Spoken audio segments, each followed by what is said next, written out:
Fala pessoal, tem gostado aí dos vídeos do canal? Então não deixa de se inscrever, ativa também o sininho das notificações. E fica à vontade de fazer comentários, seja lá de repente do que gostou, alguma sugestão, alguma crítica talvez, e não deixe de compartilhar no grupo de WhatsApp e outras redes sociais. Isso é bem legal para o canal. Hoje a gente vai falar de um tema muito interessante. A gente tem observado pesquisas e projetos já, produtos novos dentro da área de geração de energia solar, fotovoltaica, que tem dado certo. Isso já é um futuro que podemos dizer traduzido em presente. Realidade que na matriz energética de cada país tem uma contribuição já muito grande. É uma energia limpa, uma energia renovável. Então espero que gostem aí do que foi preparado para hoje. Já na década de 50 nos Estados Unidos, era comum se observar em aplicações para energia solar off-grid painéis fotovoltaicos compartilhando os postes urbanos da rede de distribuição de energia elétrica. Hoje a tecnologia de fabricação de cristais de silício, com recortes a laser de maneira laminar, se desenvolveu muito, estando os processos mais precisos e rápidos, reduzindo inclusive perdas de matéria-prima. O arranjo de montagem que é mais amplamente adotado na fabricação dos painéis é o que dispõe as células de silício em meio a outras camadas de materiais diferentes dentro do painel. Temos visto alguns fabricantes implementarem pequenas variantes na tecnologia aplicada para melhorar cada vez mais a eficiência de geração elétrica. Consegue avistar alguns telhados de prédios com geradores fotovoltaicos instalados na sua cidade? Sim, há casos onde a instalação aproveita a própria arquitetura do telhado e há casos onde a montagem fica sobre lajes, em coberturas e de forma não aparente à distância. Um grande número de cases de sucesso estão nos postos de combustíveis, em que as áreas sobre suas coberturas admitem a instalação dos módulos fotovoltaicos sem qualquer necessidade de reforço estrutural ou prejuízo estético. O mesmo conceito também é válido para coberturas de estacionamentos. Mas temos aplicações bem mais desafiadoras, digamos assim, em que os locais para instalações estão onde nem mesmo a rede elétrica alcança, em meio à mata, sem boas estradas para acesso. Esses são os sistemas off-grid, ou seja, o modelo que adota baterias estacionárias, chumbo-ácidas normalmente, para compensar qualquer variação e dependência do gerador solar em si, e focando continuidade de autonomia. De forma que torna-se obrigatório o manuseio de baterias pesadas nessas instalações. Muito comum nesse modelo a utilização de suportes de solo ou postes, ao invés do uso dos telhados. Toda essa dificuldade aumenta se tratando de instalações em ilhas. Outras aplicações do off-grid está nas telecomunicações, na iluminação pública, bem como nas estações para locação das famosas bicicletas compartilhadas, todas aplicações sem necessidade de grandes painéis fotovoltaicos.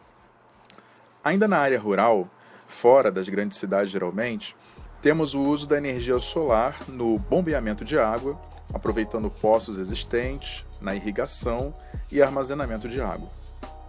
Por fim, cobrindo grandes áreas com milhares de painéis solares, temos os chamados parques ou usinas de geração solar, onde a produção em escala de grande porte, da ordem das centenas de megawatts, fornecem essa energia gerada à distribuição em alta tensão. Porém, e quanto à constituição dos painéis em si? São todos iguais? Há diferenças bem definidas entre eles, que marcam bastante o quanto se entrega de potência como gerador solar. Primeiramente, vemos na imagem um painel policristalino, com cor azul mais clara, e na sequência um painel monocristalino, esteticamente bem caracterizado pelo tom mais escuro de azul, quase negro, e formações em losango nos encontros das células em branco. Mas o que é mais importante saber é que o painel monocristalino apresenta eficiência superior ao policristalino. Percentualmente, entrega 15% a 22% contra 14% e 20% no painel policristalino. Talvez você considere pouca diferença, e de fato, para a grande maioria dos projetos, isso não será significativo, escolher um ou outro. Entretanto, em dimensionamentos maiores, o impacto econômico passa a ser grande, reduzindo-se o número de módulos e, naturalmente, contando com uma área menor, pela escolha do mais eficiente. Em conclusão prática, observa-se geralmente que painéis maiores ou painéis com mais células tendem a apresentar maior eficiência. Claro que considerando o índice de insolação local e a própria temperatura de trabalho dos módulos, pois a tendência é os módulos performarem melhor em ambientes com temperatura mais baixa. Nesse momento alcançamos um ponto alto neste vídeo, identificando a seguir o grande vilão indesejável para todo projetista e instalador fotovoltaico, o sombreamento. Falando então de características eletrônicas embarcadas nos módulos que visam minimizar possíveis problemas de sombreamento, há nas caixas de junção dos módulos os chamados diodos de bypass, ou seja, de desvios, associados paralelamente às ligações em série das células do módulo, que possibilitarão, numa eventual ocorrência de sombreamento, que a princípio bloquearia a circulação de corrente por toda a cadeia interligada de células, a permanência de produção de energia, mesmo que 1 ou 2/3 do painel, por exemplo, minimizando-se perdas. Nessa linha de raciocínio, estamos falando de 3 diodos dividindo um módulo em 3 séries de células, com grande benefício. Imagine então termos um diodo de desvio para cada célula. Isso não seria muito mais vantajoso? Naturalmente. Com um custo maior, mas com uma vantagem no longo prazo significativamente superior, temos esses módulos no mercado. Em laranja, temos marcadas as células comprometidas pelo sombreamento de uma única folha que tenha caído sobre um painel fotovoltaico. À direita, num painel convencional com 3 diodos de bypass. E à esquerda, num painel com diodos de bypass para cada célula. Vejam a limitação de comprometimento por essa escolha mais eficiente. Na análise final comparativa, temos um comprometimento de apenas 4% com essa tecnologia mais avançada aplicada ao módulo, enquanto no módulo padrão a perda seria de 35%. Mas pensem, e se para uma mesma dimensão de módulo tivéssemos o dobro de células, logo, o dobro de strings, sim, de ligações sérias de células? A chance de comprometimento de geração, mesmo com grande sombreamento, seria menor ainda. De forma que já existem no mercado módulos nesse conceito, totalizando até 144 células e dispostas como que formando 2 painéis em um, superior e inferior, e que mesmo no sombreamento crítico para as strings, tem a promessa de garantir ao menos 50% da produção de energia.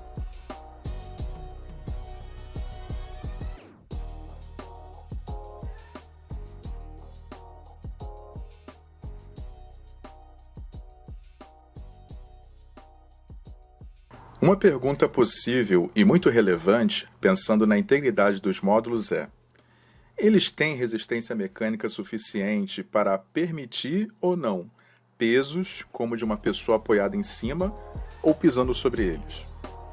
Embora sejam projetados para suportar uma chuva de granizo, não toleram sem danos às células de silício que cargas concentradas, pressionando pontualmente os módulos, originem microfissuras, ou seja, rachaduras enxergadas apenas com microscópio. Portanto, não se engane, achando que se pisou ou se pôs peso sobre os módulos, que estes estão perfeitamente íntegros.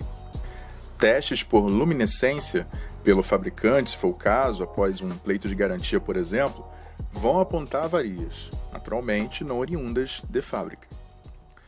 Acha bonito os telhados que ostentam seus painéis fotovoltaicos? Mesmo que sim, não seria ainda melhor tê-los como elementos primários dos próprios telhados? A ideia percorre o mundo há alguns anos. Em alguns países, como Itália, Austrália e também Estados Unidos, essas soluções já estão disponíveis nos seus mercados locais e com certa variedade de modelos, acompanhando o design das telhas, quer coloniais cerâmicas, com linhas retas, onduladas ou curvas, sendo de fibra, feita com polímeros, ou ainda vidro temperado com visual high-tech. E quanto ao Brasil?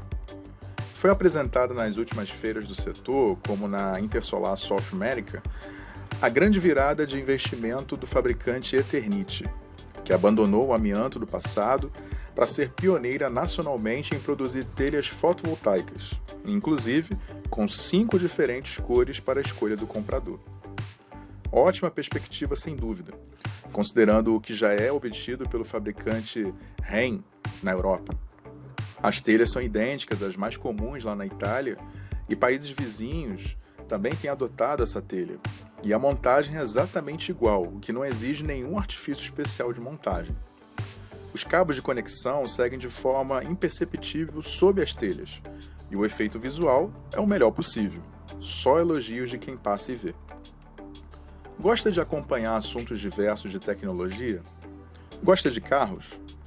Então, provavelmente é fã também da marca Tesla. Mas acha que eles só estão desenvolvendo carros elétricos? Se ainda não pesquisou, acesse o site deles e verá que fornecem soluções completas em ideais de uso para energia, começando em casa e se estendendo ao seu futuro carro. Estão disponíveis, inclusive em português, informações quanto a especificações, certificações e mais imagens de cada produto. As telhas fotovoltaicas deles são construídas totalmente num conceito de semelhança com uma telha comum, não havendo como distinguir que se trata de um equipamento fotovoltaico. São translúcidas, com as células fotovoltaicas ocultas, e eficiência energética superior aos painéis convencionais, mono e policristalinos que já falamos hoje, mantendo a garantia de 25 anos sem perdas na produção, que os módulos convencionais já oferecem também da mesma forma. Bom, acabou? Não acabaram as possibilidades de aplicações e inovações. E se tivéssemos de fato células fotovoltaicas invisíveis a olho nu, o que nos possibilitasse aplicar esse material até mesmo em janelas e vidraças diversas, como nas fachadas de prédios? Há alguns exemplos já incorporados à arquitetura de prédios, em especial pela Europa e Estados Unidos, e essa possibilidade em uso já graças a um mecanismo de fotocaptação de bactérias e moléculas que brilham quando expostas à luz, porém de modo imperceptível para nós, sem uma análise especial em laboratório. Entretanto, e se o objetivo for adotar uma produção pela energia do Sol, porém em diversos outros pontos, que não só na construção imobiliária, e de forma camuflada, aproveitando o próprio contorno de qualquer superfície? As imagens falam por si mesmas e mostram algumas possibilidades. Observem nas imagens. Por esses exemplos, concluímos que, mesmo que parcialmente, aviões, barcos e veículos poderão ser recarregados ou atendidos em certa medida pela aplicação dos filmes finos.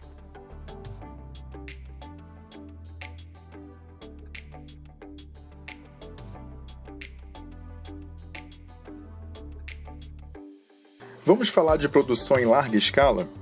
Sim, não só possível, como uma realidade já existente e comprovadamente viável aqui mesmo no Brasil.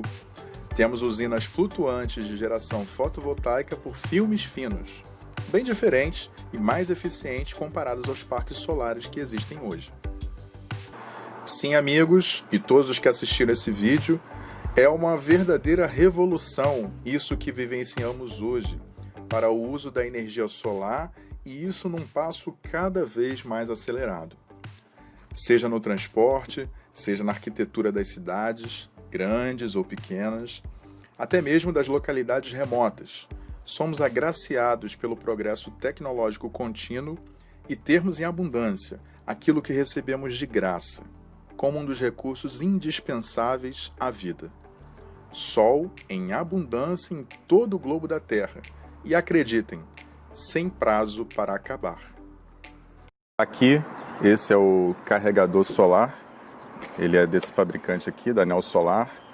Por sinal, eu fiz cursos, principalmente do sistema off-grid, nessa instituição, fica ali em São Paulo. Depois eu posso colocar aí o contato para vocês.